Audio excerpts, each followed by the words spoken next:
a lot of people sort of unconsciously assume that the main kind of classics of yoga that have come down to us must be the best and most important ones. And I think as more and more translations come out, such as the Recognition Sutras is just one among many, people will start to see that, wow, actually there's material they didn't even know about that matches their intuitive view of the nature of reality through their meditative and yogic experience more than what they've previously been exposed to. Namaste.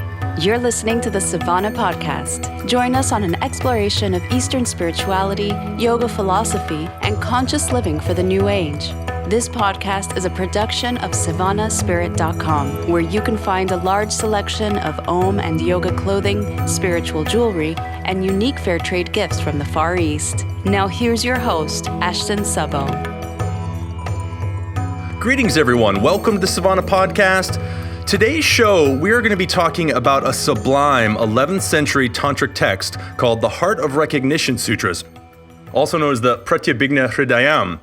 Here today to talk with us about this text is Christopher Wallis, also known as Hareesh. He is a scholar, a teacher, a yogi, and an author of Tantra Illuminated, which was released back in 2011, which has become one of the big major texts in our Western world that explains so many amazing facets of the yogic tradition. Really excited to have him on the show today. Hareesh, welcome. Thank you so much. Now, for our listeners out there, this is actually the second time that we've had you on the show. And the very inception, you were one of our first episodes. For those that perhaps don't know of you or haven't listened to that episode, maybe you could fill them in a little bit, not only on your background, but also how you were introduced to this text. Yeah, well, that's a long story, actually. My parents got into fairly traditional form of Hindu meditation and yoga when I was young. And like you might imagine, as a kid, I was sort of averse to it and like, what's this weird stuff? And went on my own journey and then sort of came back to it in my own way. And as a teenager, I started practicing meditation. And I still, I actually remember with kind of vivid clarity when I was about 17 and I was in the sort of lobby area of this meditation center I went to, and someone showed me a copy of this Indian book with the title Pratyabhijna Hridayam on the cover, a very forbiddingly long word. But it sort of captivated me somehow for some reason. There was some kind of resonance. There's no logical reason for that. It was just this Indian book with some sculpture on the cover and this long Sanskrit word. And but I felt like there was something there. And, over the years, I kind of got familiar with it a little bit in this antiquated mid-20th century Indian English translation by Jaidev Singh, which is not really all that comprehensible except in bits. So finally, after some years of practice, I decided to kind of study this tradition full time, meaning the Asian spiritual traditions, especially South Asian, especially Indian, especially Hindu, and especially Kashmir Shaivism, as it's sometimes called. That's actually a misnomer, because this Shaiva Tantric tradition was indeed pan-Indian and actually pan-Asian. It's just that its most famous authors and exponents happen to have lived in the Kashmir Valley. But Kashmir Shaivism makes it sound like it was a regional phenomenon when actually it was a very widespread tradition. So, but some of its most impressive kind of spiritual philosophical works originated from the Kashmir Valley, far to the north of India, including this one, the Pratyabhijna Hridayam, literally means the essence of the teachings on recognition, or the heart of the teachings on recognition. And recognition here means recognition of your true nature, recognition of yourself as God, basically, recognition of your innate being as an instantiation of divine consciousness and totally non-different from the divine consciousness which underlies, supports, creates, sustains, and dissolves the whole universe. So that's the recognition in question. It's the culmination of a lineage, actually, this particular text. There's a whole recognition lineage with about 4 or 5 famous exponents. And this particular text is sort of the crown jewel of that lineage. It's not the longest, it's not the most thorough, but it is the most spiritually powerful. It's the most succinct and concise, for sure. That's why he called it the hridaya, the heart or essence of the pratibhignya, the recognition teachings. And can we talk about that for just a quick moment, in the sense of the scope of the pratibhignya tradition and lineage itself within the scope of the tantric traditions? Like, where does it fit, or how does it contrast some of the other beliefs through the various lineages that are around at the time? Well, okay, so that's a bit of a complex question. In terms of the practice lineage that it's a part of, it's most closely related to the Trika lineage, but is also the Krama, and those are lineage-based practice traditions.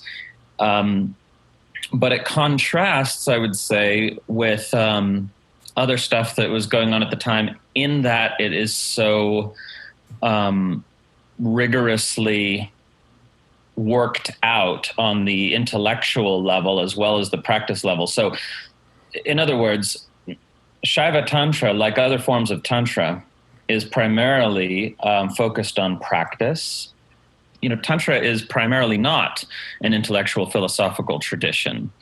So what happened here in the recognition lineage is that these authors wanted to defend the non-dual view against Buddhist philosophical opponents and other philosophical opponents that were around in India at the time.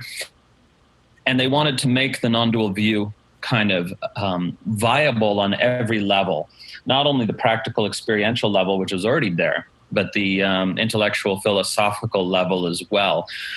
They wanted to produce a series of works, and they did produce a series of works that would completely convince the mind of a reflective individual that non-duality is not some mystical, airy-fairy, wishful thinking, but in fact is the most sensical view to have on reality, you might say. So the irony is that in the modern period, a lot of these philosophical works survive and have been more widely read than the practical works, such that a lot of people who've heard of Kashmir Shaivism think of it as a very sophisticated, esoteric, intellectual, spiritual philosophy, when in fact most of the tradition was very, very, very practical, and that this kind of esoteric branch is the exception rather than the rule. Having said that, it was very influential, and indeed, phrases and sutras from the Pratibhignya Hridayam, from this text we're talking about, appear in other works subsequently, including even scriptures. So it's very unusual for scriptures supposedly authored by God or by deities to quote a work by a human author. And that shows how influential it was. Lines from it appear in the Lakshmi Tantra, for example, and in the Yogini Hridaya, as well as many other works. Before we jump into the text itself, maybe we could give people a little context with the author Kshemarajah and his teacher Sri Abhinavagupta, because to me they kind of represent the pinnacle. And again, I'm no scholar, but just from my experience with the material, that like these two really represent a time within these traditions where, I mean, you've got a master like Abhinavagupta, his student is Kshemarajah, and it just, you see this flowering of these ideas, both on kind of, as you mentioned, the logical side, but there's also a lot of ecstasy at the time, a lot of poetry, a lot of real beauty coming out of the tradition. Can you explain a little bit of just the context of that? Yeah, and if we just go back a tiny bit in the lineage, there's this fellow Utpaladeva who is considered sort of the grand master of the recognition philosophy. And what's interesting is that he exhibits both of these, both sides of things that you were just referring to, the ecstatic, the emotional, the devotional on the one hand, and the rigorously logical, philosophical, and rational on the other hand. And Utpaladeva exhibits these in different works. He doesn't combine them in the same work. So when he writes on recognition philosophy, he's the incredibly, one of the most advanced and sophisticated intellects in Indian history. And then when he writes devotional poetry, he's absolutely overflowing with such effusive emotion and rapture and ecstasy and the whole range of emotions, actually, not just ecstatic emotions, come through in his devotional poetry. And he keeps those separate in his literary output. And so what's interesting is that when we come to Abhinavagupta, 2 generations later, Abhinavagupta is starting to combine these in the sense that he can weave back and forth from logical, rational argument, such as in the Tantra Loka, and then in other passages sort of get incredibly poetic and beautiful. And not keeping them separate, where the ecstatic poetry has an element of kind of philosophical rigor as well, and so they're woven together more closely. They're not compartmentalized as they are for Utpala. And then the same phenomenon again in his disciple Kshemarajah, Abhinavagupta's primary disciple and successor. Kshemarajah, who wrote the Pratibhigna Hridayam that we're discussing here, also will kind of combine both elements, little threads of carefully worked out, thoughtful argumentation of the nature of reality, along with very, very, very poetic passages. So I try to bring that out in my translation as well. I'm sure someone who reads the book will notice that sometimes it's really challenging to their mind, and other times it's really, kind of heart-openingly beautiful and poetic, and that's intentional. And I think in our modern culture, we don't always. I think it can be hard for modern readers actually to move back and forth. They expect a work to be one or the other. And so I think it's a wonderful kind of experience to be in that dance with the author. And something really important to mention that I didn't mention in your introduction is that you're actually publishing a book on this amazing text called the Recognition Sutras. And so that's, I imagine that it's difficult having such the breadth and the space to expand on all the amazing knowledge in here. But if we were to refine or take all of the content and simplify it for our listeners to say, like, what at the heart is this text really about? Could you find a way to say it that especially for the people that maybe they're just the average yogi of like, okay, well, I've heard of these yoga sutras before from that Patanjali guy. Like, why not only what is it about, but why would the average yogi or meditation practitioner benefit from this text? Yeah, so modern yoga, in modern yoga, both in the sort of meditative sphere and the physical asana sphere, we have what scholars regard as a fairly kind of incoherent mishmash of dualistic and non-dualistic philosophies. So dualistic philosophies of whether non-theistic or semi-theistic, like Patanjali's Yoga Sutra, or dualistic philosophies that are strongly theistic, like the Hare Krishna movement, kind of those spheres of influence mixed up with non-dual teachings in a more or less incoherent way, meaning to say that a lot of modern yoga practitioners will sort of quote non-dualist ideas like God dwells within the heart of every human being, at the same time as kind of advocating dualistic practices like renunciation or kind of puritanical attitudes towards certain behaviors. So I think part of the growth of the contemporary yoga movement is the move towards greater coherency, because in the late 20th century, we certainly had a lot of vague, ambiguous, nice sounding teachings that weren't really thoroughly understood and that were coexisting in this way with contradictory teachings. And now we're moving towards greater coherence as we have more and more scholar practitioners out there working and publishing and writing blogs and so on. And I'm one of those. We didn't actually explicitly say so yet, but my PhD is in Sanskrit, so this book is based on a lot of work in the primary sources, not just in this particular text, because the author quotes a lot of other sources as well. So actually, to translate this, you have to be familiar with a whole range of sources. But to come back to your main point, I think it's really powerful and useful for people to see which teachings come from and which view they actually resonate with, and to gain kind of coherence and clarity to their spiritual perspective. And so that's part of what Tantra Illuminated was trying to do, to illustrate all the teachings that people have heard of, as well as some they hadn't heard of, that come from non-dual Tantra, So this particular book, Kshamaraja, actually, he's encompassing the recognition philosophy. That's, as we said, the title. He's summing it up and giving its essence, its pith, its marrow.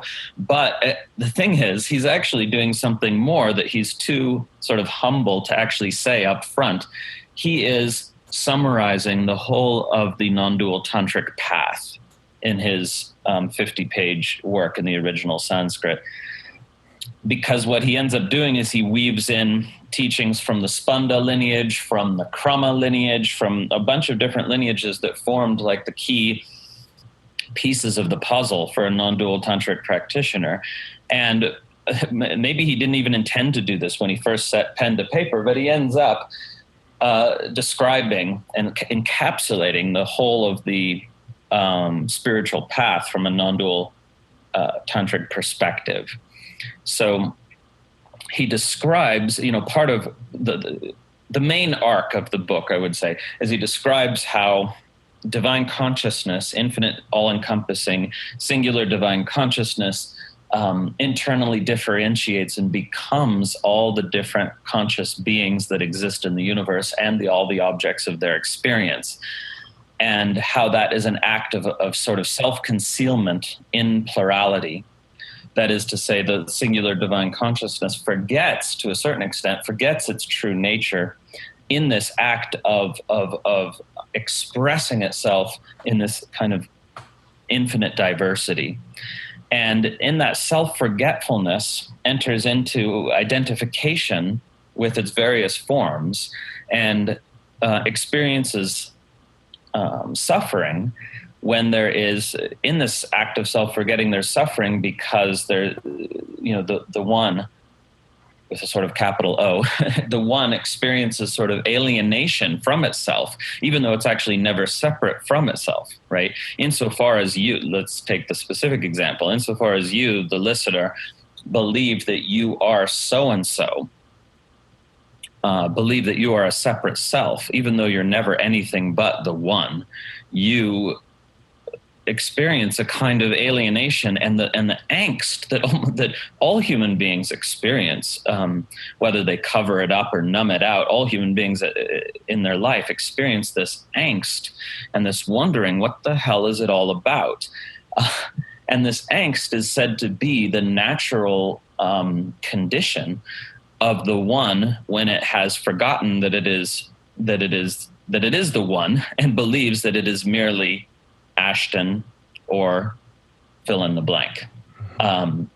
So that whole arc is described in the first half of the book, and then the second half of the book, the arc of returning to remembrance is described. Okay, so the process by which consciousness wakes up to itself, realizes its true nature.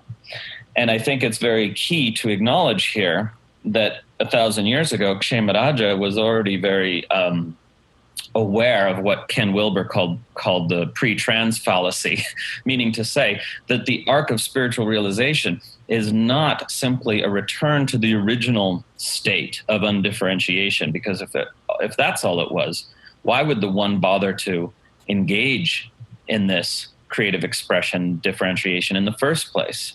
In fact, no, the spiritual process of self-realization is not simply a return. It is a reconciliation, if you will. That is to say, the one realizes its oneness in the midst of diversity, not by dissolving it, but by realizing that all the diverse expressions are diverse expressions of the one. And even that is a simplistic way of saying it, but we're just trying to here kind of just really sum it up.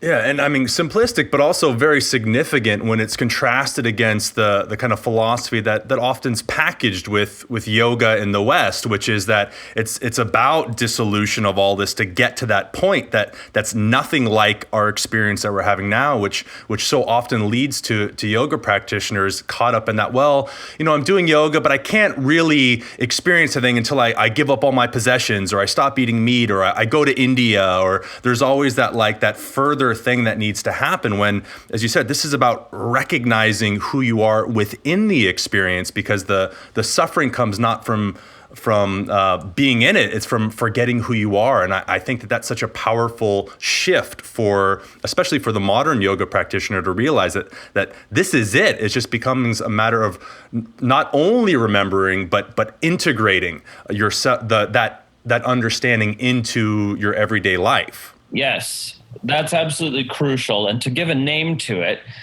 the non-dual tantric tradition is anti-transcendentalist.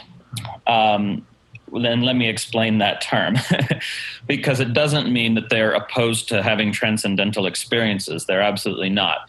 But in terms of the arc of the spiritual path, it's not aimed at a kind of permanent transcendence of the conditions of embodiment.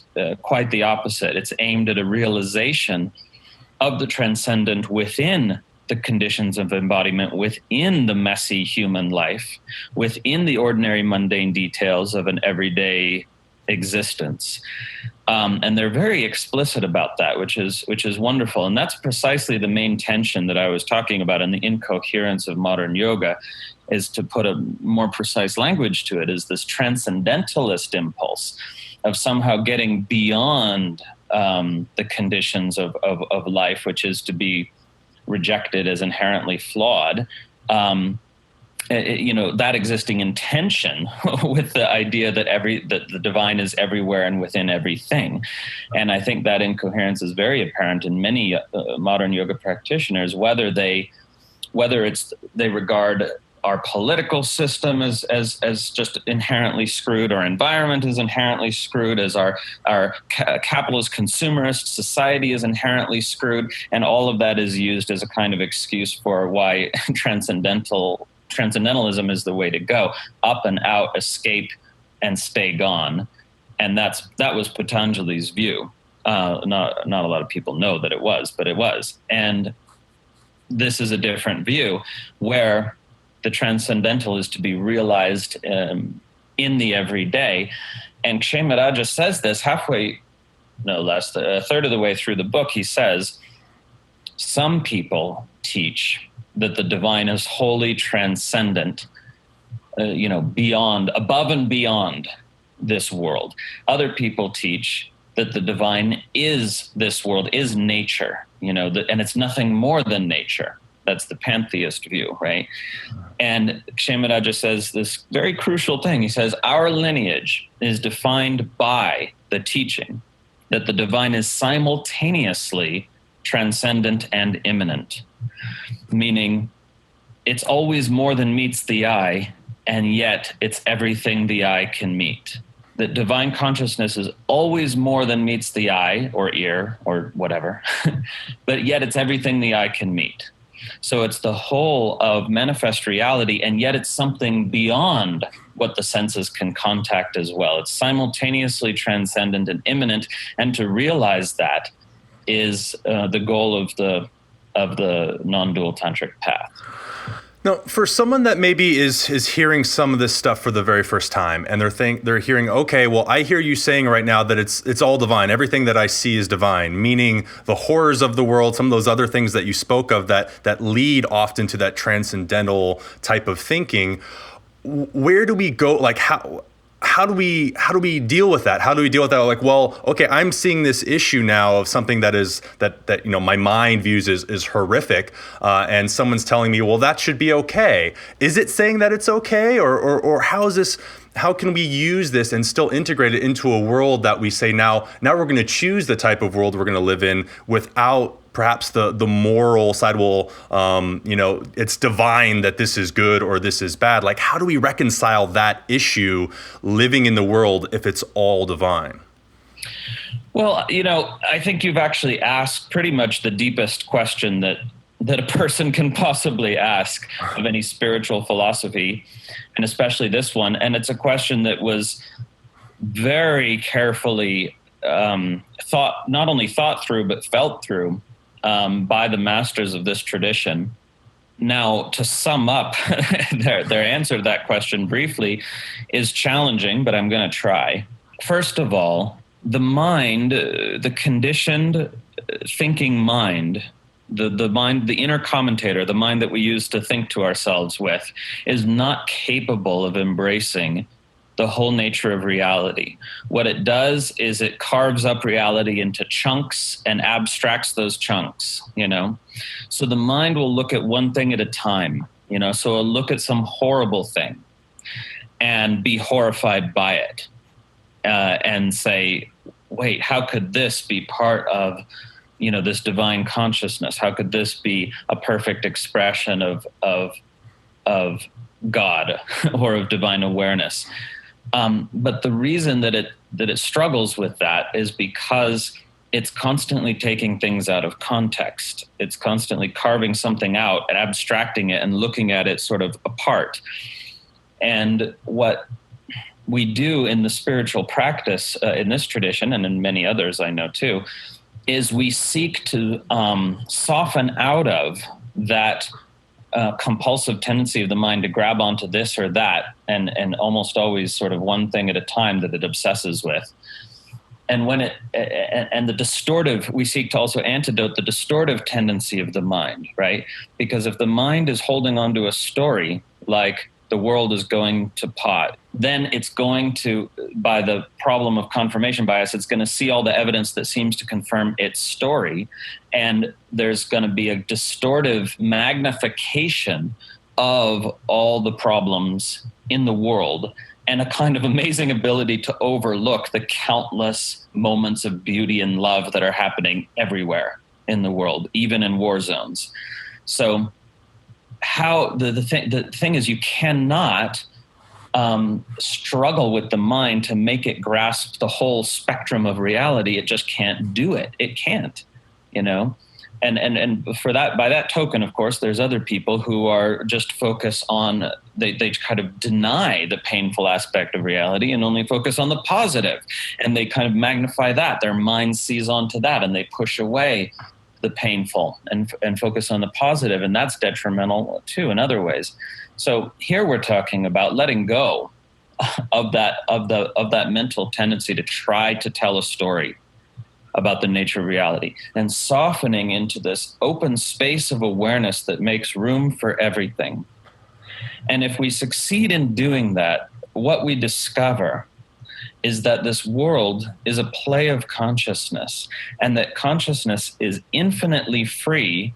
And in its freedom, it expresses the full range of possibilities always. That's clearly what consciousness does and wants to do, because that's what's always happening in reality, is the full range of possibilities is expressed. Now, if we just then, again, zero in on one end of the range, say that's horrible. But you see, there's a beauty, there's an inexpressible beauty that can't be explained or rationalized in the expression of the whole range of possibilities. That consciousness, in some sense, we could say, it says yes to all the possibilities latent or inherent within its being. It doesn't deny any aspect of itself. It says yes to the possibility of ignorance and pain and cruelty. It says yes to the possibility of beauty and joy and realization and connection. It says yes to everything. If you just look at the nature of reality, we live in a universe where consciousness has said yes to the whole range of possibilities.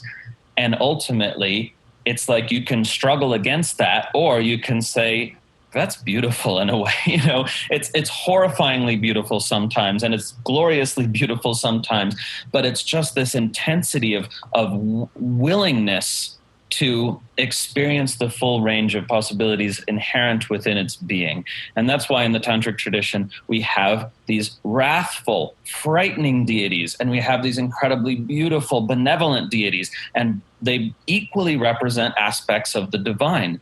The wrathful deities are showing us that in the challenging, in the horrifying, there's as much opportunity for realization of the nature of reality as in the lovely and beautiful, Would you say that this is kind of the importance of practice then, that we're not trying to get this purely from an intellectual side because of what you were talking about with the mind and its inability to really coalesce all of it together, and it wants to separate it all. So we need practices to really help us to, I don't know if go beyond the mind would be the right way to phrase it, but to sort of bypass that tendency of the mind to always separate, so that we could reintegrate back into the mind?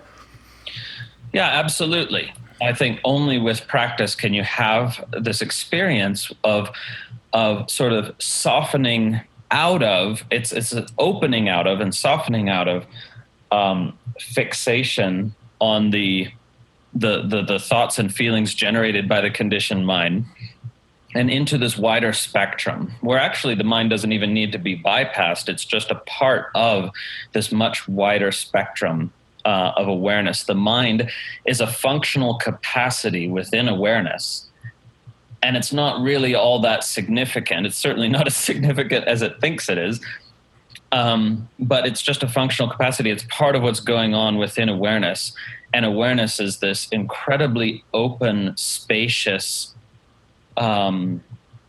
field of presence, which is willing to sort of accommodate whatever arises and let go of whatever subsides.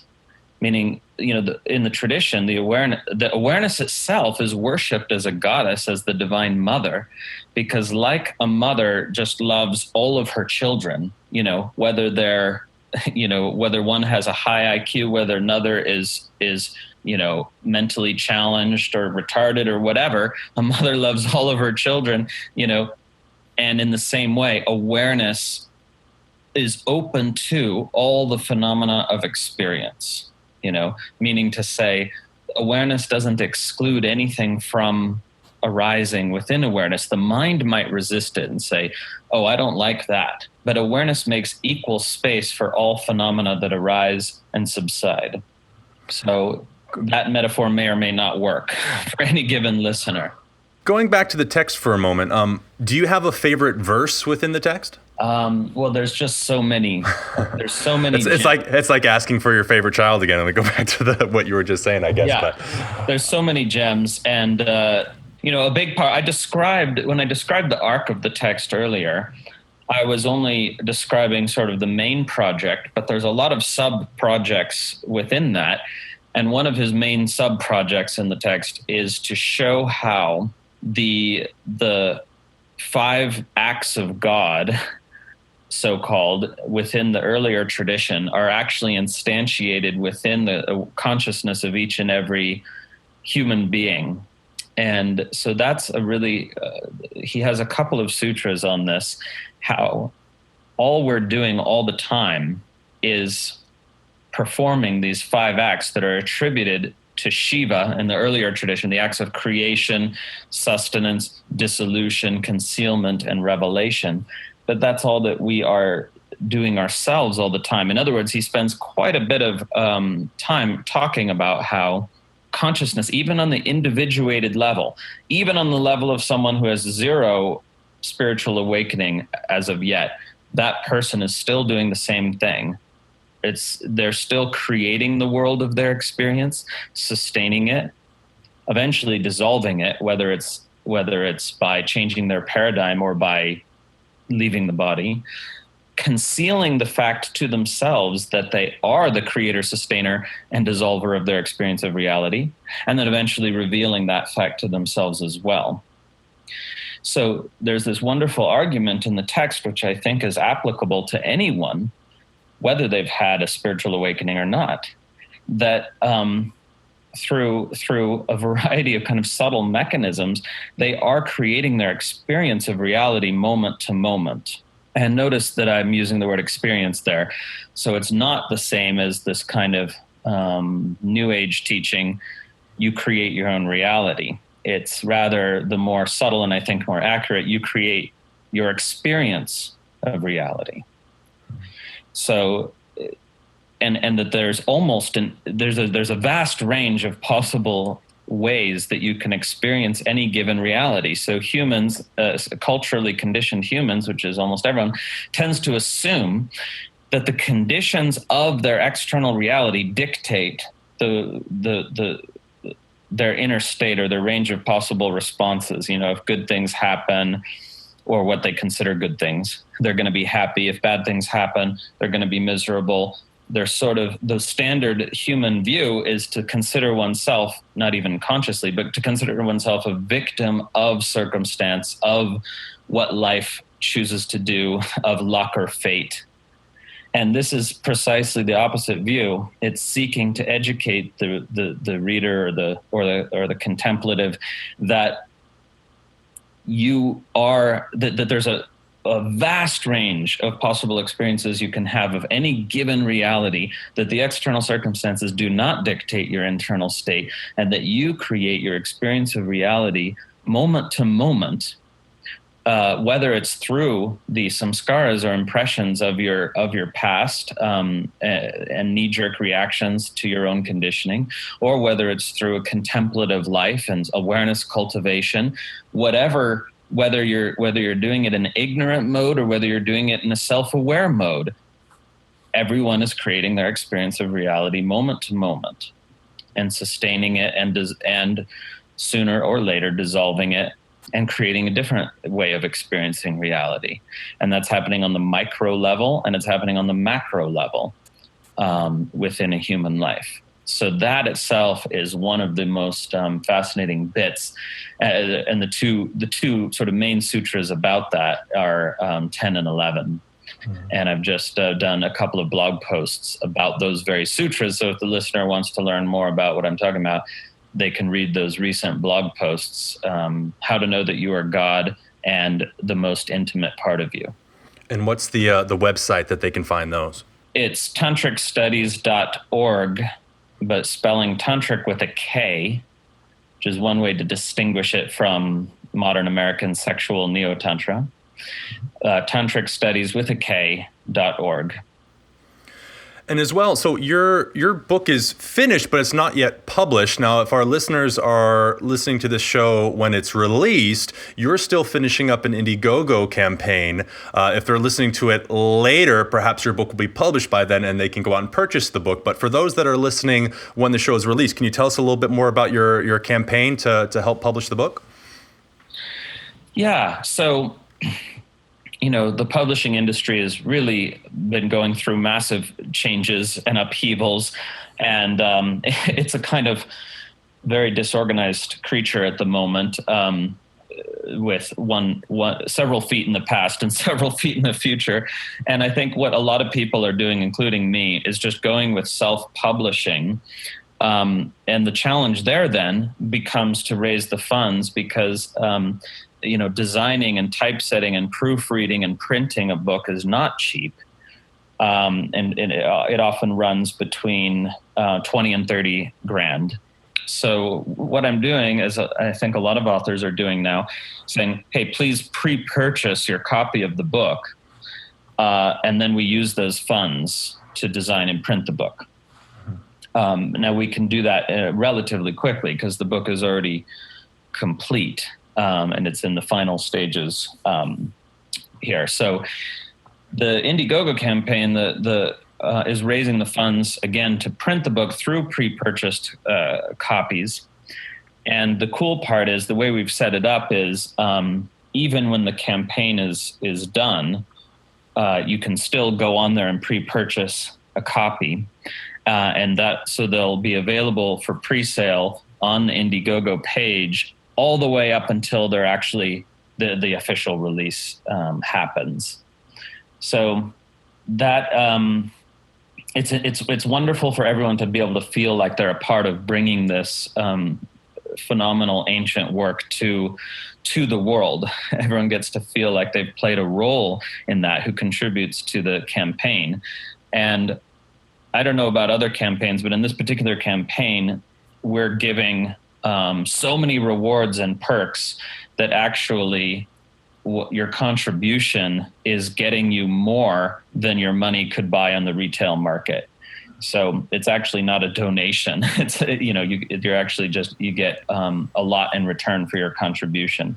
And we'll have a direct link to that in the actual description to this episode. But if they were to be searching on Indiegogo for the campaign, what would they type in for that? Just type recognition, and it's the first one that comes up.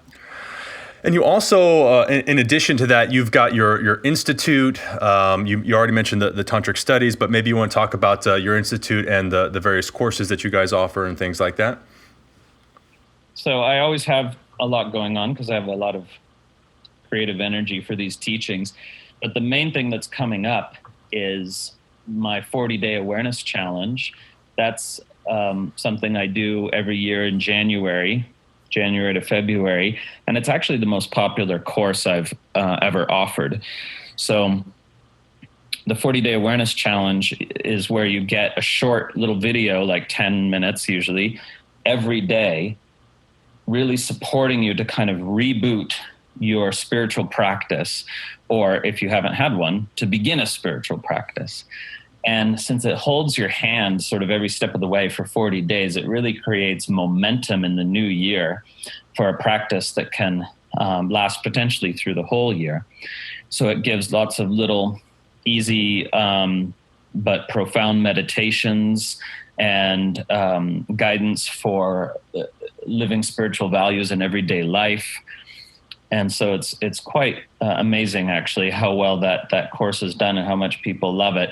So look for that, the 40-day awareness challenge, in the new year on my site, and on True Education, TRU Education. That's where I do a lot of courses.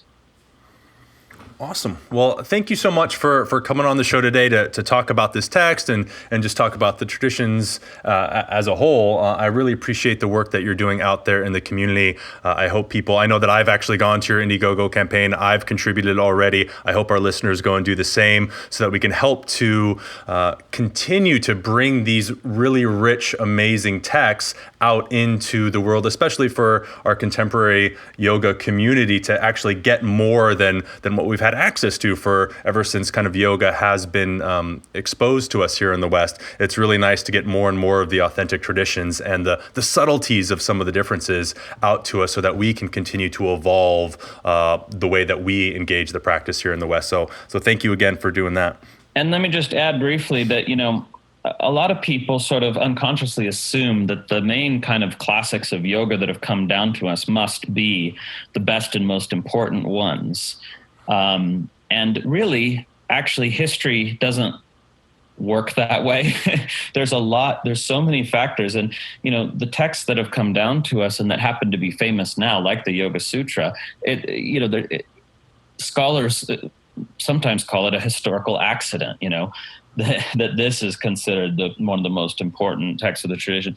And I think as more and more translations come out, such as the Recognition Sutras is just one among many, people will start to see that, wow, actually there's material they didn't even know about that matches their intuitive view of the nature of reality through their meditative and yogic experience more than what they've previously been exposed to. So I really hope and think it's possible that works like the Recognition Sutras in another generation or two will be kind of given the pride of place that they deserve on their own merits. I'm not saying my translation is the final and ultimate word on the matter. I hope even better translations will come and in the next generation of this work and of others like it, because there's so much golden material which has not even reached the yoga public, let alone the general public as of yet. We're actually just at the beginning of this kind of revelation of the treasure trove of the teachings in the original sources. And I'll totally second that. I mean, I grew up around the Yoga Sutras and other philosophy. I grew up a lot in Taoism and stuff, but I was being drawn because of what I had access to this sort of ascetic lifestyle. When I was exposed to Tantra, it really kind of demanded my attention because it was actually falling in line. It was providing a map that actually fit my experience, where the Yoga Sutras simply weren't. They weren't falling in line with the experiences that I was having. So it just as you said, like we're starting to get these texts come out that really help to mirror, just like I imagine it did in the original traditions, where, if you look at the dates of something like Patanjali's Yoga Sutras and then how the practice and the understandings evolved through hundreds of years, you really see the sophistication continue to be drawn out of that, and I really appreciate that, and appreciate that these texts are coming now, especially to the Western world. Oh, and a quick point on that is that not to say that the Yoga Sutras aren't important. They're one among many, many important works. Absolutely. And actually, I just recently, for those who are interested in this particular topic, very recently did a blog on Patanjali's Yoga Sutra and how the Ashtanga Yoga, the 8-part yoga taught in chapter 2 of Patanjali, is adopted by one of the tantric texts and radically reinterpreted in a non-dual mode. And I give previously unpublished translations of that in one of my most recent blogs.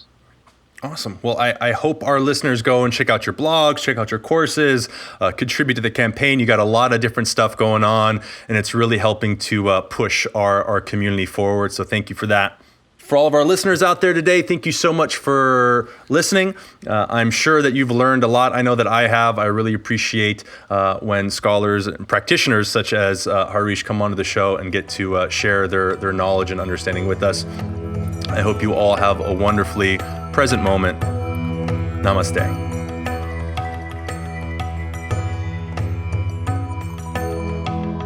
Hey everybody, it's Ashton here with an announcement. We're starting a weekly contest giveaway over at Savannah Spirit. If you'd like to enter into the contest to win one of our weekly prizes, go to savannahspirit.com/contest.